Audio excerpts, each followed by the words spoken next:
সুপ্রভাত। কেমন আছেন আপনারা সবাই?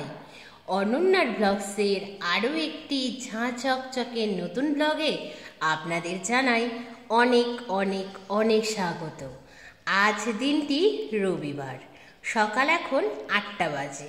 আমি ঘুম থেকে উঠে ব্রাশ করে ফ্রেশ হয়ে বাসি কাজগুলো সেরে প্রথমেই বানিয়ে ফেললাম সকালবেলাকার চা।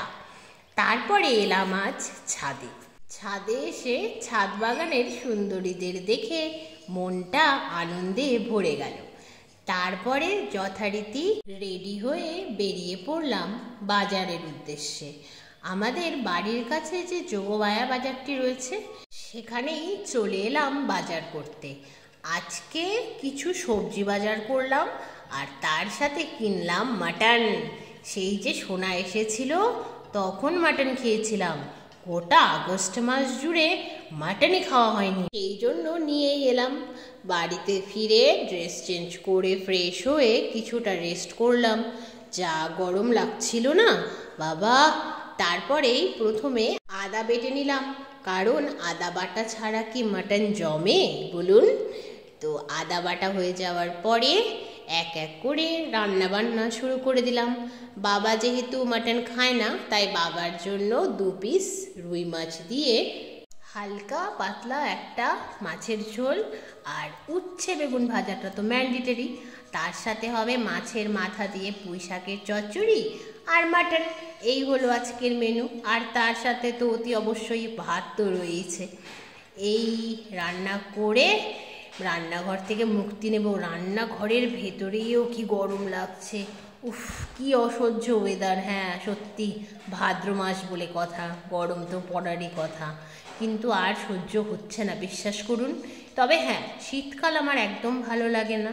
যেহেতু আমি অ্যাস্থমার পেশেন্ট, শীতকালে আমার প্রবলেম আরও বাড়াবাড়ি হয়, সেই জন্যই শীতকাল আমার পছন্দ নয়।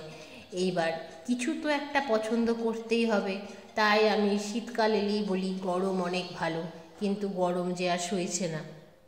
মায়ের অসুস্থতার কারণে সংসারের যে দায়িত্বটা আমি নিয়েছি, তারপরে আমি বুঝতে পারছি একজন গৃহবধূ প্রতিনিয়ত মুখ বুজে কত কাজ করে চলে। তারপরেও তাকে অ্যাপ্রিসিয়েট করা তো অনেক দূরের কথা, তার সাথে ভালোভাবে কথা বলার প্রয়োজন বোধ করে না তার নিজের সংসারের মানুষজন। কথায় কথায় উঠতে বসতে শুধু শুনতে হয়, সারাদিন বাড়িতে থেকে এমন কোন কাজটাই বা করো। যদি বেরোতে হতো আমার মতো বাইরের রোদের তাপে, তাহলে বুঝতে পারতে জীবন কতটা কঠিন। হ্যাঁ, আমরা রোদের তাপে বেরোই না ঠিকই, কিন্তু আমরা যখন গ্যাসের পাশে দাঁড়িয়ে রান্না করি, আগুনের তাপে যথেষ্ট কষ্ট আমাদেরও হয়। একটা কাঁচা সবজিকে পাকাতে খুব একটা আরাম বোধহয় লাগে না। তার চেয়ে আপনারা 1-2 দিন রান্নার দায়িত্ব নিন।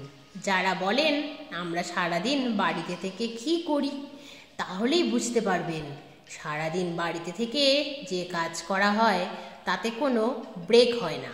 আপনাদের যে কোনো কাজের তো ব্রেক আছে বলুন, লাঞ্চ ব্রেক, টিফিন ব্রেক, আর তাছাড়া তো বাইরে বেরোনো, কলিগদের সাথে একটু গল্পগুজব করা, এইসব তো আছেই।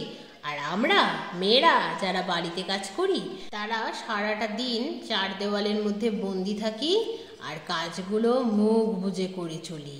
কষ্ট আমাদেরও হয়।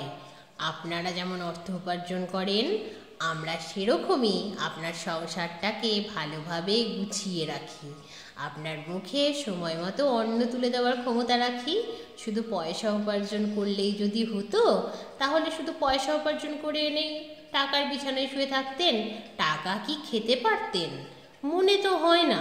সেই খেতে তো হতো রান্না করা খাবারগুলোই, যেগুলো মেয়েরা রান্না করে আপনাদের মুখের সামনে তুলে ধরে, তাই আপনারা শান্তি মতো খেতে পারেন। আবার রান্না করার পরেও কি শান্তি আছে? রান্না করার পরেও শুনতে হয় মেয়েদের, এ বাবা এটা কি রান্না করেছো, এর কি কোনো স্বাদ আছে? এত কথা আপনারা বলেন কি করে? একদিন আমাদের জায়গায় এসে আমাদের ভূমিকাগুলো পালন করে দেখুনই না, কতটা সহজ কাজ আমরা করি প্রতিদিন প্রতিনিয়ত। আমরা মেয়েরা আরও একটা পরিবার থেকে এসে কারোর বাড়িতে থেকে সংসারের সব কাজ করার পরেও এত কথা যখন শুনি তখন সত্যি কেমনই যেন খারাপ লাগে। সত্যি কি আমরা এই সমাজে দ্বিতীয় শ্রেণীর নাগরিক, যারা প্রতি মুহূর্তে অত্যাচারিত ও অপমানিত হয় তারপরেও মুখ বন্ধ করে থাকে? কারণ তারা প্রতিবাদ করতে গেলে সবাই তাদেরকে বলবে মুখরা।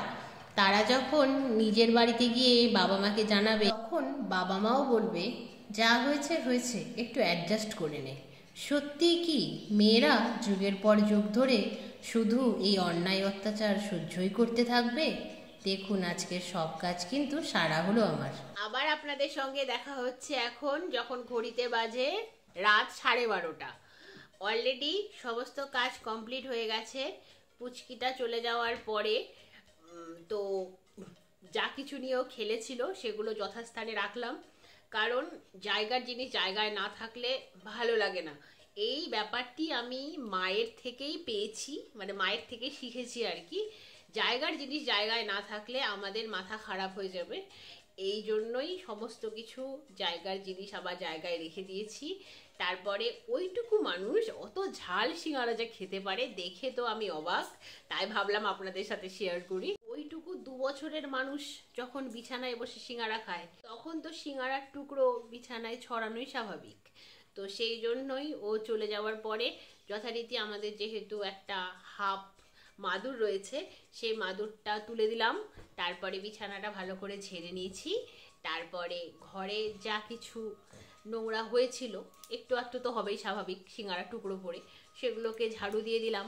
কিন্তু হ্যাঁ, সন্ধ্যের পরে তো হিন্দু বাড়ি থেকে কোনো নোংরাই বাইরে বের করার রীতি নেই।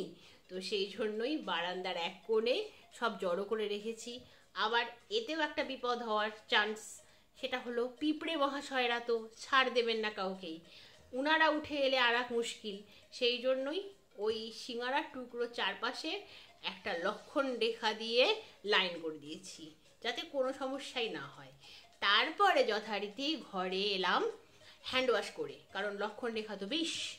তারপরে মা টিভি দেখছিল আর আমি ব্লগটাকে এডিট করলাম। তারপর ডিনারের টাইম হতেই ডিনারটা সেরে ফেললাম। তারপর রান্নাঘরের যা কাজ সেসব কমপ্লিট করে ঘরে এলাম। ঘরে এসে বেডটাকেও রেডি করে নিয়েছি, এখন শুধু শুয়ে পড়তে হবে। ভীষণ ঘুম পাচ্ছে, খুবই ক্লান্ত হয়ে গিয়েছি পুচকিটার পেছনে দৌড়াতে দৌড়াতে। তো যাই হোক, আজকের মতো সানডে স্পেশাল ব্লগটা এ পর্যন্তই। আবার আপনাদের সঙ্গে দেখা হবে খুব শিগগিরই অন্য একটা নতুন ছাদ চকচকে ব্লগ নিয়ে। আপনারা ততক্ষণ সবাই খুব ভালো থাকবেন, সুস্থ থাকবেন, সাবধানে থাকবেন, নিরাপদে থাকবেন। আর আজকের ব্লগটা কেমন লাগলো অবশ্যই জানাবেন কমেন্ট করে। ভালো লাগলে একটা লাইক করে দেবেন। আর যদি আপনারা চান তাহলে অনন্যার ব্লগস চ্যানেলটিকে সাবস্ক্রাইব করতে পারেন। এইভাবেই অনন্যার ব্লগসের পাশে থাকবেন, এইভাবেই চ্যানেলটিকে সাপোর্ট করবেন। তাহলে এখন আমি শুয়ে পড়ি, আজকের মতো তবে আসি। Good night, bye bye.